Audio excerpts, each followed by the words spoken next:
Berdalih ingin memandikan bocah perempuan berusia 7 tahun di Tambora, Jakarta Barat menjadi korban pencabulan oleh seorang penyandang disabilitas. Aksi tak senonoh itu dilakukan dalam kamar mandi umum dan sempat dipergoki ibu korban. Ya, sementara itu seorang buruh bangunan di Cirebon, Jawa Barat mencabuli anak tirinya yang masih berusia 15 tahun. Tindakan itu sudah terjadi beberapa kali sejak Agustus lalu.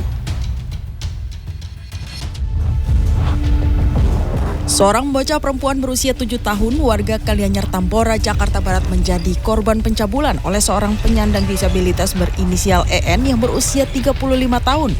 Aksi tak senonoh tersangka dilakukan di dalam kamar mandi umum.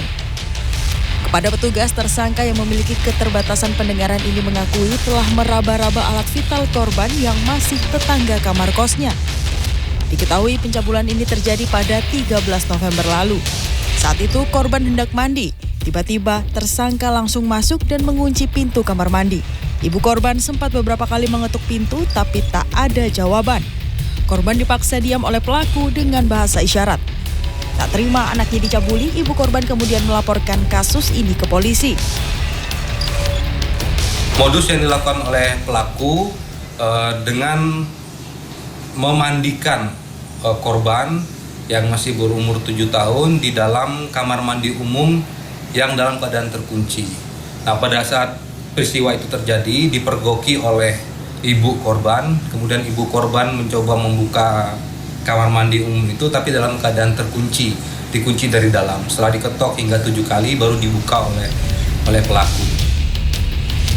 EN yang mengaku baru pertama kali melakukan pencabulan terancam hukuman 9 tahun penjara.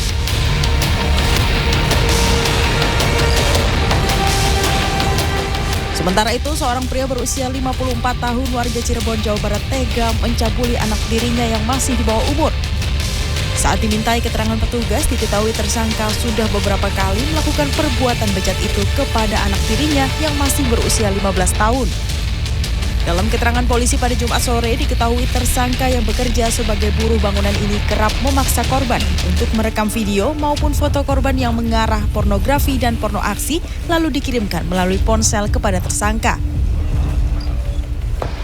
Pelaku juga membujuk tersangka untuk mengirimkan foto-foto ataupun video korban ya yang mengarah kepada pornografi untuk dikirimkan secara elektronik kepada tersangka. Atas perbuatannya, tersangka terancam Undang-Undang Perlindungan Anak dengan ancaman hukuman 15 tahun penjara. Tim Liputan CNN Indonesia. Seorang sopir taksi online tewas usai dianiaya di depan salah satu tempat hiburan malam di Purworejo, Jawa Tengah. Detik-detik penganiayaan itu terekam kamera pengawas di sekitar lokasi kejadian. Ya, sementara di Bandung, seorang suami tega menyiram air keras ke istrinya lantaran sang istri menolak saat diajak rujuk. Selengkapnya kami rangkum dalam Kriminal 24 Jam.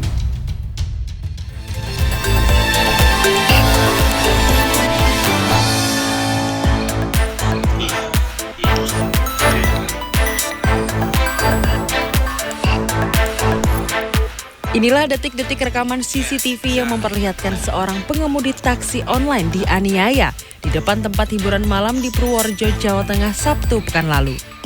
Rekaman tersebut viral di media sosial. Pelaku penganiayaan menghantam korban berkali-kali dengan botol kaca hingga korban mendapatkan 8 jahitan di kepalanya. Pada Selasa 29 November lalu, korban dinyatakan tewas. Dikonfirmasi pada Jumat, hingga kini pihak kepolisian Resor Purworejo masih menyelidiki kasus ini dan terus memburu keberadaan tersangka. Selain itu, para pemilik usaha karaoke juga diminta mengurus surat perizinan usaha lantaran mayoritas usaha karaoke di Purworejo tidak berizin. Warga Desa Kertamulya, Kabupaten Bandung Barat digegerkan dengan ulah seorang pria yang tega menyiram air keras ke istrinya pada Kamis sore hingga membuat tubuh korban melepuh. Kejadian ini bermula lantaran korban menolak diajak rujuk oleh suaminya. Dikonfirmasi pada Jumat kepada pihak keluarga korban, tersangka memang kerap melakukan kekerasan selama berumah tangga, sehingga korban lebih memilih untuk tinggal bersama orang tuanya. Inilah video amatir yang direkam saat seorang remaja melakukan penganiayaan terhadap seorang pelajar di pinggir jalan tepatnya di Jalan Insinyur Juanda, Makassar, Sulawesi Selatan pada Kamis. Dikonfirmasi pada Jumat sore, Polsek Talo yang mendapat laporan segera menangkap pelaku penganiayaan tersebut. Tersangka mengaku ingin balas dendam lantaran korban memiliki masalah dengan saudaranya. Tersangka dikenakan pasal 351 KUHP terkait penganiayaan dengan ancaman hukuman sekitar 5 tahun penjara. Tim Liputan CNN Indonesia.